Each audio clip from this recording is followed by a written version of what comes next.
नमस्कार दोस्तों, आप सभी का स्वागत है आपके अपने YouTube channel GS classes Manihari में।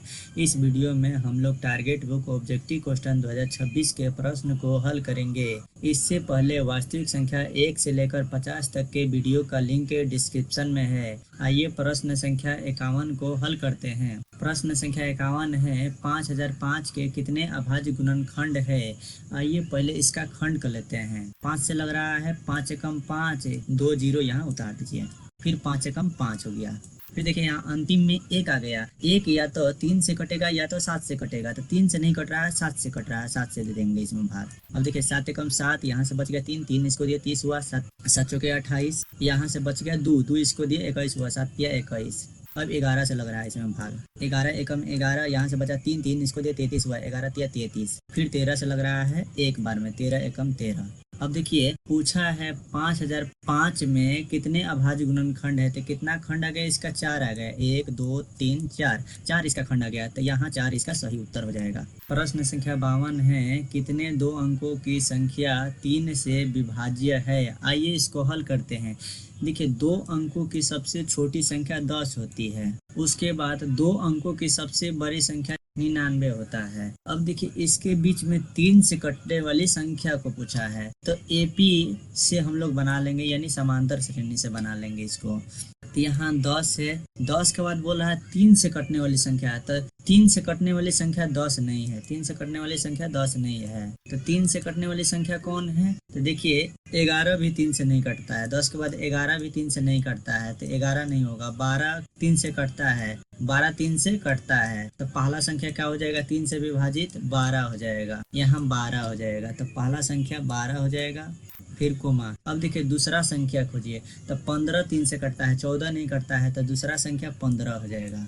उसके बाद ऐसे करके कहाँ तक जाएगा अंतिम संख्या। तो देखिए यहाँ 99 है, 99 3 से कट रहा है, तो हाँ 3 से 99 कटता है, 3 से 99 कटता है।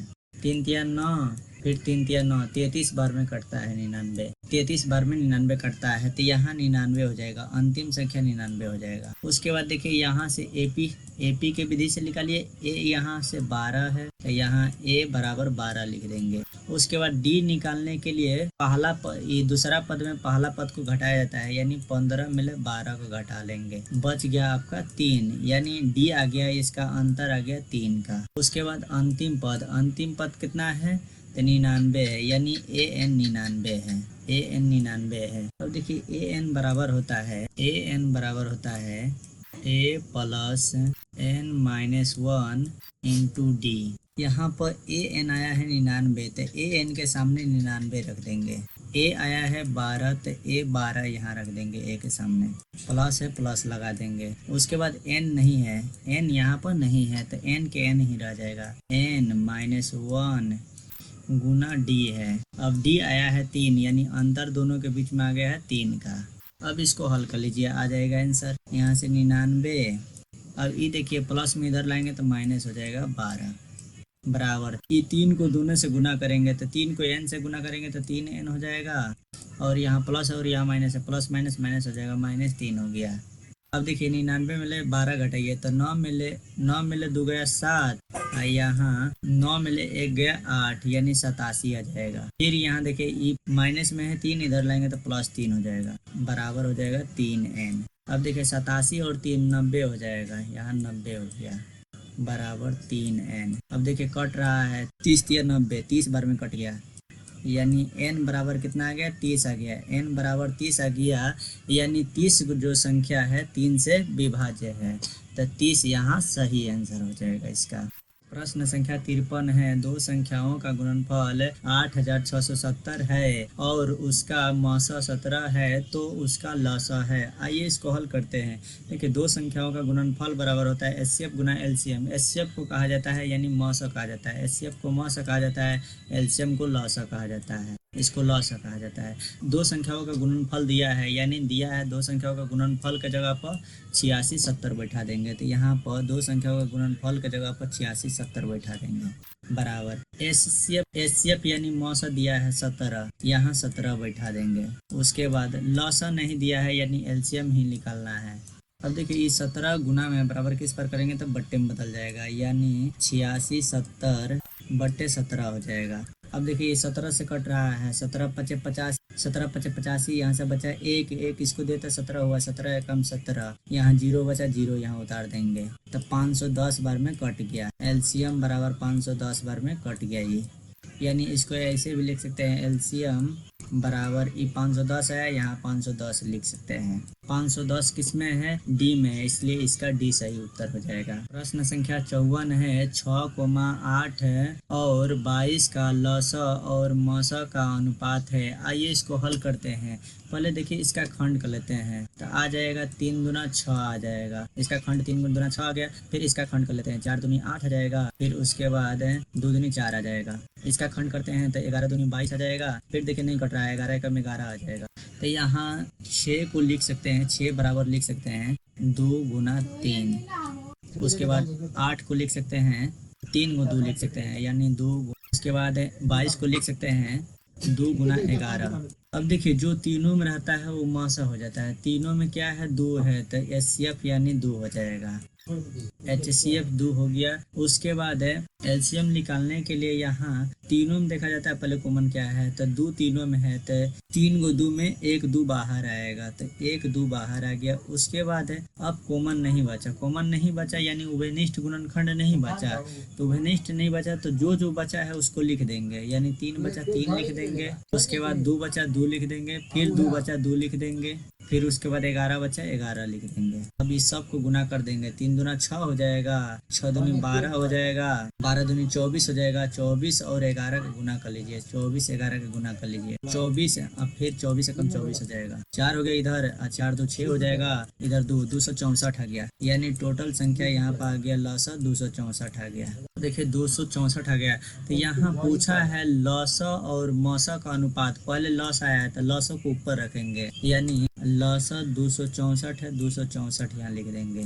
बटे मसा कितना है? 2 है, 2 लिख देंगे। उसके बाद देखिए यहाँ से कट रहा है, कटा दीजिए। 2 एकम 2, 3 दूना 6, 2 दूनी 4, यानी 132 बार में कट गया। 2 एकम 2, 132 बार में कट गया। तो इसको लिख सकते हैं 132 अनुपात 1। 132 अनुपात 1 किस में है? ए में है, इसलिए ए इसका सही उत्तर हो गया। उसके बाद प्रश्न संख्या 55 है, 96 का अभाज्य गुणनखंड क्या होगा? आइए इसको पहले खंड कर लेते हैं। तो 2 से लग रहा है, 4 दूनी 8। फिर उसके बाद यहाँ से बचा 1 1 इसको दे 16 हुआ, 8 दूनी 16। फिर 2 से कट रहा है, 2 दूनी 4, 4 दूनी 8। फिर यहाँ 2 से कट रहा है, 12 दूनी 24। फिर 2 से कट रहा है, 6 दूनी 12। फिर यहाँ 2 से कट रहा है, 3 दूना 6। 3 से कट रहा है, 3 एकम 3। अब देखिए 96 का अभाज्य गुणनखंड में क्या आया है? 5 को 2 आया है, यहाँ से यहाँ तक है 5 को 2 है, यानी यहाँ से 2 पर पावर 5 लिख सकते हैं इसको, 2 पर पावर 5 लिख सकते हैं इसको, गुना। फिर उसके बाद 3 कितना बार है? 1 बार, यानी 3 पर पावर 1 लिख सकते हैं। इसमें देखिए 2 पर पावर 5 गुना 3 पर पावर 1। ए में नहीं है, ए गलत है। बी में भी नहीं है, बी भी गलत है। सी में देखिए 2 पर पावर 5 गुना 3 पर पावर 1 यानी कुछ भी नहीं कह सकते हैं, तो यहाँ सी में है, सी सही हो जाएगा इसका। प्रश्न संख्या 56 है, 0.3 पर बार का परिमेय रूप में लघुत्तम रूप है। आइए इसको हल करते हैं। देखिए दिया है 0.3 पर बार। अब देखिए इसको लिख सकते हैं 0.3 लिख सकते हैं, यानी एक साथ लिख देंगे दोनों को। और उसके बाद जितना संख्या पर बार रहता है उतना न नीचे लिखा जाता है। एक संख्या पर बार है, एक न नीचे लिख देंगे। अब देखिए 0.3 का मतलब 3 है, 3 एकम 3 कट रहा है, 3 एकम 3, 3 तिया 9। इसका फाइनली आंसर आ गया 1/3। 1/3 किस में है? 1/3 सी में है, इसलिए सी इसका सही उत्तर हो जाएगा। प्रश्न संख्या 57 है, 7 + 3 √2 है। आइए इसको हल करते हैं। देखिए ये रूट में 2 बाहर नहीं निकल रहा है, तो इसलिए अपरिमेय संख्या हो जाएगा। तो ये अपरिमेय संख्या हो जाएगा, क्योंकि एक परिमेय संख्या और एक अपरिमेय संख्या का योग हमेशा अपरिमेय होता है, इसलिए अपरिमेय सही इसका उत्तर हो जाएगा। प्रश्न संख्या 58 है, निम्न में से कौन परिमेय संख्या है? आइए इसको हल करते हैं। देखिए परिमेय संख्या किसे कहते हैं? जिसका पूरा वर्गमूल निकलता है उसे परिमेय संख्या कहते हैं, और जिसका पूरा वर्गमूल नहीं निकलता है उसे अपरिमेय संख्या कहते हैं। इसका पूरा वर्गमूल नहीं निकल रहा है, इसलिए यह अपरिमेय संख्या है। इसका भी पूरा वर्गमूल नहीं निकलेगा, ये भी अपरिमेय संख्या है। इसका भी पूरा वर्गमूल नहीं निकलेगा, ये भी अपरिमेय संख्या है। ये √16 का वर्गमूल निकलता है 4, इसलिए यह परिमेय संख्या है, इसलिए डी सही उत्तर हो जाएगा इसका। प्रश्न संख्या 59 है। 0 और 50 के बीच विषम संख्याओं की संख्या है। आइए इसको हल करते हैं। देखिए विषम संख्या कहते किसे हैं? वैसा संख्या जो 2 से ना कटे, वैसा संख्या जो 2 से विभाजित ना हो, उसी को कहेंगे विषम संख्या। तो बोला है 0 और 50 के बीच विषम संख्या है। 0 और 50 के बीच कितनी विषम संख्या है? तो आइए इसको हल करते हैं। देखिए 0 और 50 के बीच बोला है, 50 के बीच। फिर एपी के विधि से बना लेंगे, यानी समांतर श्रेणी से बना लेंगे। अब देखिए विषम संख्याओं की संख्या पूछा है, यानी देखिए पहला विषम संख्या क्या आ जाएगा? 0 और 50 के बीच में 1 आएगा, तो यहाँ 1 लिख देंगे, पहला 1 आ जाएगा। दूसरा क्या आ जाएगा? दूसरा 3 आएगा, दूसरा 3, तो दूसरा भी 3 लिख देंगे। उसके बाद ऐसे ही करके कहाँ तक जाएगा? 50 क्या है? सम है। इसमें बोला है विषम संख्या हो, तो 49 क्या है? विषम है, तो 49 यहाँ रख देंगे। लास्ट में 49 यहाँ आ जाएगा। शुरू में विषम संख्या लेना है और लास्ट में विषम संख्या लेना है 50 के आसपास का।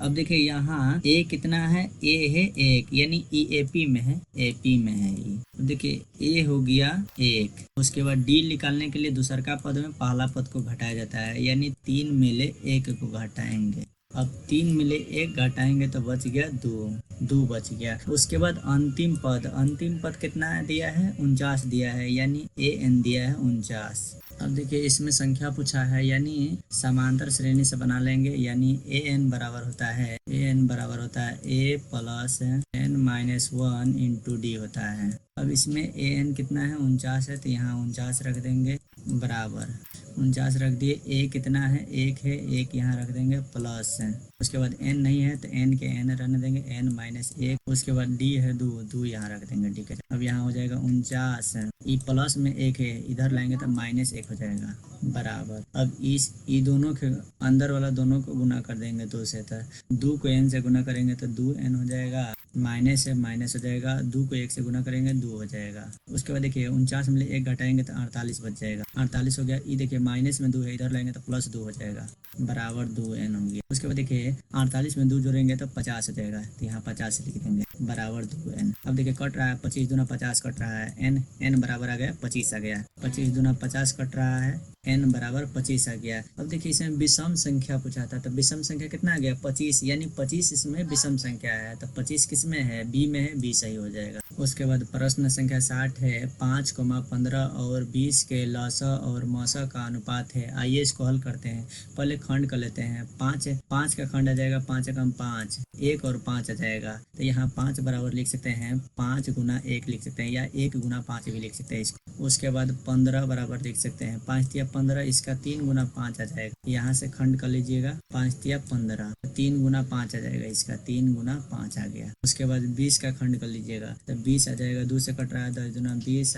5 दूना 10, तो इसका खंड आ जाएगा 20 बराबर लिख सकते हैं इसको 2 गुना 5 लिख सकते हैं। अब देखिए पहले इसका मौसा निकाल लेते हैं, यानी मौसा यानी HCF, मौसा को HCF कहा जाता है, HCF। देखिए जो तीनों में रहता है वो HCF हो जाता है। तीनों में क्या है? तीनों में यहाँ पर 5 है, यहाँ भी 5 है, यहाँ भी 5 है, यहाँ भी 5 है, तो 5 हमारा HCF हो जाएगा। उसके बाद कॉमन नहीं है, तब HCF 5 हो गया। अब LCM निकालना है, यानी लॉसा निकालना है। अब एलसीएम देखिए जो कॉमन रहता है उसको पहले लिखा जाता है। कॉमन क्या है? कॉमन तीनों में 5 है, यहाँ भी 5 है, यहाँ भी 5 है, यहाँ भी 5 है, तीनों में 5 है, तो इसको पहले लिख लेंगे। उसके बाद जो बचा उसको उतार देंगे। बच गया क्या? 3 बचा, 3 उतार देंगे और 2 को 2 बच गया, इसमें 2 को 2 बच गया, 2 को 2 उतार देंगे यहाँ पर। अब सब के गुना कर देंगे, लॉस आ गया, यानी 5 या 15, 15 दूनी 30 आ जाएगा, 30 दूना 60 आ जाएगा, तो यहाँ 60 हो गया। अब देखिए यहाँ पूछा है लॉसा और मौसा का अनुपात पूछा है, तो पहले लॉसा दिया है यहाँ, तो वो लॉसा को ऊपर रख लेंगे, 60 है 60 ऊपर रख लेंगे।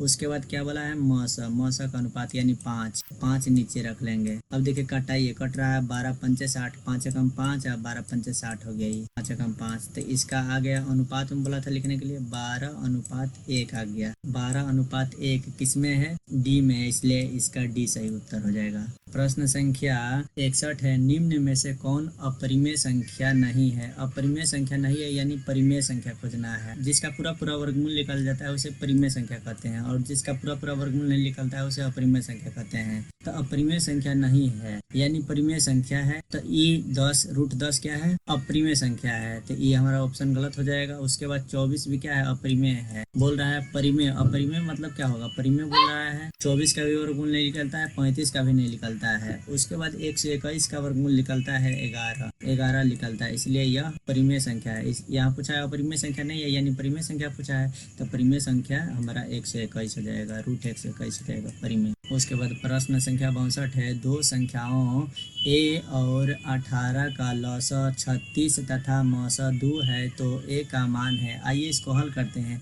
देखिए, दो संख्याओं का गुणनफल बराबर होता है एचसीएफ गुना एलसीएम होता है, मौसा गुना लॉसा होता है। अब देखिए, दो संख्याओं का गुणनफल दिया हुआ है, यहाँ पर दो संख्या दिया है यानी एक a दिया है, तो एक संख्या a है, a यहाँ बैठा देंगे, गुना दूसरा संख्या है 18, तो 18 यहाँ बैठा देंगे, बराबर मौसा है यहाँ पर 2, तो 2 बैठा देंगे मौसा के सामने, गुना लॉसा है 36, तो 36 बैठा देंगे यहाँ। अब देखिए a बराबर हो जाएगा यहाँ पर, ये 18 गुना में है, बराबर किस पर आएगा तो बट्टे में बदल जाएगा, यानी 2 गुना 36 बट्टे 18 हो जाएगा। अब देखिए यहाँ से कट रहा है, 18 दूनी 36 कट गया है, 2 बार में कट गया। अब यहाँ 2 गुना 2 करिए, तो 2 गुना 2 करेंगे तो 4 हो जाएगा। ये दोनों 2 को गुना कर देना है, तो 2 दूनी 4 हो जाएगा, a बराबर 4 आ गया। 2 गुना 2 करना है, 2 गुना 2 बचा था, 2 गुना 2 करेंगे तो 4 आ जाएगा, यानी a बराबर 4 आ गया। ऑप्शन नंबर कितना में है, सी में है, इसलिए सी इसका सही उत्तर हो जाएगा। प्रश्न संख्या 63 है, यदि p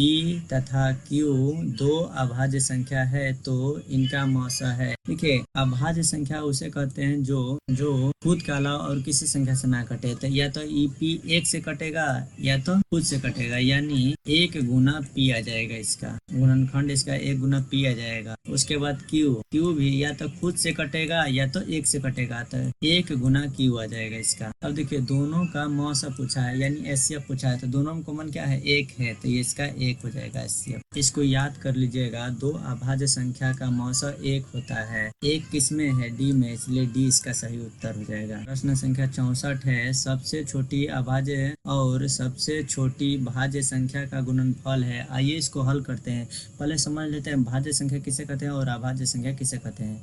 भाज्य संख्या वैसा संख्या जो खुद के अलावा और किसी संख्या से कटे, जैसे जिसका फैक्टर 2 से अधिक हो, यानी 4, देखिए 1 से भी कट रहा है, 2 से भी कट रहा है और 4 से भी कट रहा है, तो इसका कटने का संख्या 2 से अधिक है, तो इसलिए यह भाज्य संख्या है। ये देखिए अभाज्य संख्या खुद और 1 के अलावा और किसी संख्या से नहीं कटेगा, तो ये सब अभाज्य संख्या है। तो बोला है सबसे छोटी अभाज्य संख्या, तो सबसे छोटी अभाज्य संख्या क्या है, 2 है, 2 आ गया। उसके बाद बोल रहा है सबसे छोटी भाज्य संख्या, तो क्या है, 4 है, सबसे छोटी अभाज्य संख्या 4 है, और दोनों का गुणनफल पूछा है यानी गुना करना है इसको, तो सबसे छोटी भाज्य संख्या 4 है। अब दोनों को गुना कर दीजिए, 4 दूनी 8 आ गया आंसर। 8 किस में है, सी में है, इसलिए सी इसका सही उत्तर हो जाएगा। उसके बाद प्रश्न संख्या 65 है, निम्न में कौन सी अभाज्य संख्या है। आइए इसको हल करते हैं। देखिए, अभाज्य संख्या किसे कहते हैं, वैसा संख्या जो खुद के अलावा और किसी संख्या से ना कटे। तो 29 या तो खुद से कट रहा है या तो खुद से कट रहा है या तो 1 से कट रहा है, तो ये क्या हो जाएगा, अभाज्य संख्या हो जाएगा। ये सब भाज्य है, 5 से कट रहा है, 25 से, 4 से कट रहा है, 16, 3 से कट रहा है, 15, 5 से कट रहा है, ये सब भाज्य संख्या है। ये तीनों भाज्य है, ये तीनों भाज्य है, ये अभाज्य है, तो यहाँ अभाज्य पूछा है, तो अभाज्य पूछा है तो इसलिए ये इसका सही उत्तर हो जाएगा। उसके बाद प्रश्न संख्या 66 है, 3.27 पर 12 है। आइए इसको हल करते हैं। देखिए, बोला है पूर्णांक संख्या, एक परिमेय संख्या और एक प्राकृतिक संख्या, एक अपरिमेय संख्या, तो ये एक परिमेय संख्या है, एक परिमेय संख्या है। क्यों है, तो क्योंकि देखिए यहाँ इसका दिया है 3.27 पर बार दिया है, तो यहाँ देखिए तीनों के एक साथ करके लिखेंगे, तो तीनों के एक साथ करके लिखे तो 327 हो गया। अब उसके बाद देखिए जिस पर बार नहीं रहता उसको घटाया जाता है, यानी 3 पर बार नहीं है तो 3 को घटा देंगे। उसके बाद देखिए नीचे में 2 संख्या पर बार है, यानी 2 न नीचे लिखेंगे। उसके बाद 1 संख्या पर बार नहीं है तो यहाँ 1 0 बैठा देंगे, अब देखिए 27 में ले 327 में ले 3 घटाएंगे तो 324 बच जाएगा, बटे 990 हो गया। अब इसको घटाना क्या है, ये परिमेय संख्या है। क्या है, परिमेय संख्या है। पूर्णांक संख्या बोला है, पूर्णांक संख्या 0 से लेकर माइनस अनंत तक और 0 से लेकर प्लस अनंत तक पूर्णांक संख्या होता है। उसके बाद बोला है प्राकृतिक संख्या। प्राकृतिक संख्या गिनती की संख्या को प्राकृतिक संख्या कहते हैं, तो ये भी हमारा नहीं होगा और ये भी नहीं होगा। परिमेय संख्या यानी जिसको p बटे q के रूप में लिख सकते हैं, यानी बट्टे के रूप में जिसको लिख सकते हैं उसी को परिमेय संख्या कहते हैं। तो यहाँ p बटे q के रूप में जिसको लिख सकते हैं, यहाँ कहेंगे परिमेय संख्या जिसको p बटे q के रूप में लिख सकते हैं। इसको p बटे q के रूप में लिख सकते हैं, इसलिए यह परिमेय संख्या हो जाएगा। इसका उत्तर सही। प्रश्न संख्या 67 है, किसी पूर्णांक m के लिए सम संख्या का रूप है। आइए इसको हल करते हैं। देखिए ऑप्शन में m के जगह पर पूर्णांक संख्या रखेंगे, जिसमें सम संख्या आ जाएगा वही ऑप्शन सही होगा। तो सम संख्या कहते हैं किसे हैं, 2 से कटने वाली संख्या को सम संख्या कहते हैं। और पूर्णांक संख्या किसे कहते हैं, 0 से लेकर माइनस अनंत तक और 0 से लेकर प्लस अनंत तक क्या होता है, पूर्णांक संख्या होता है। तो इसमें 1 रख कर देखते हैं। तो m के जगह पर अगर यहाँ पर 1 रखते हैं, 1 प्लस 2, इधर 2 है, m के जगह पर 1 रख दिया, इधर 2 है, तो 2 1 3 हो जाएगा। 3 क्या है, विषम संख्या है, तो इसलिए ऑप्शन ए गलत है। उसके बाद यहाँ पर रखते हैं 2 गुना m के जगह पर 1 मान रखते हैं, m का 1 मान रखते हैं प्लस 1। अब देखिए 2 एकम 2 हो जाएगा प्लस 1, 2 1 क्या हो जाएगा, 3 हो जाएगा। 3 क्या है, विषम संख्या है, तो ये भी गलत है। यहाँ पूछा है सम पूछा है, यहाँ सम पूछा है, यहाँ है 2m है, तो m के जगह पर यहाँ पूर्णांक संख्या 1 रखते हैं, तो यहाँ 1 रखती है, तो 2 एकम 2 हो गया। 2 क्या है, सम है, यही तो पूछा है, सम संख्या का रूप है, तो सी में है, इसलिए सी इसका सही उत्तर हो जाएगा। प्रश्न संख्या 68 है, निम्नलिखित में से कौन सा अपरिमेय संख्या नहीं है। यहाँ अपरिमेय संख्या नहीं बोला है, यानी परिमेय संख्या बोला है। अब देखिए परिमेय संख्या किसे कहते हैं, जिसका पूरा वर्गमूल निकलता है उसे परिमेय संख्या कहते हैं। देखिए 64 का वर्गमूल निकलता है 8 और 81 का वर्गमूल निकलता है 9, इसी का पूरा वर्गमूल निकल गया, यानी अपरिमेय संख्या नहीं पूछा था, परिमेय संख्या पूछा था। तो परिमेय क्या है, ए में है, इसलिए ये सही इसका उत्तर हो जाएगा। उसके बाद प्रश्न संख्या 69 है, निम्नलिखित में से किसका दशमलव प्रसार शांत है। आइए इसको हल करते हैं।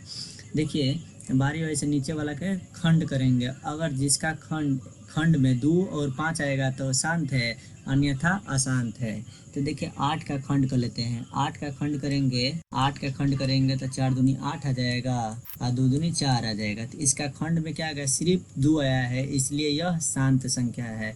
ये शांत है, इसलिए ए सही हो जाएगा। 2 और 5 आएगा तो शांत रहेगा। 2 और 5 आएगा तो इसका नियम कहता है 2 5 आएगा तो शांत होगा, 2 5 आएगा तो शांत होगा, अन्यथा अशांत होगा, शांत होगा। अब देखिए 2 बटे 15 बोला है, ये अशांत है। क्यों अशांत है, देखिए 15 का खंड करिए, 5 से 15, ये अशांत है, इसलिए ऑप्शन ए सही तो नहीं होगा, गलत होगा।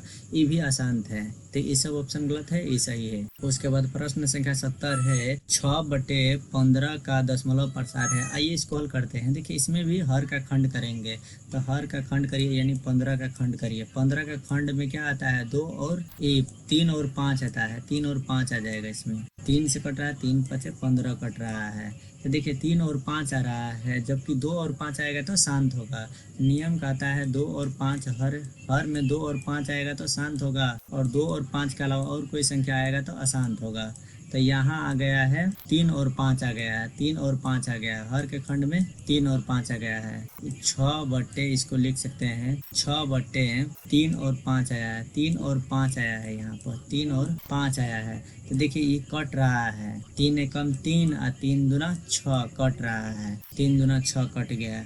अब देखिए हर के खंड में सिर्फ क्या आ गया, 5 आ गया। 5 आ गया तो क्या है, शांत है। 5 आ गया तो शांत है। अगर नहीं कटता तब अशांत होगा। ये कट गया तो 3 कट गया तो शांत हो गया, यानी हर के खंड में क्या आ गया, 5 आ गया, तो इसलिए यह शांत हो गया। शांत किस में है, ए में, इसलिए ए इसका सही उत्तर हो जाएगा। पहले कटाएंगे उसके बाद उत्तर करेंगे। इस वीडियो में यहीं तक ही, मिलेंगे फिर एक नए वीडियो में, तब तक के लिए जय हिंद।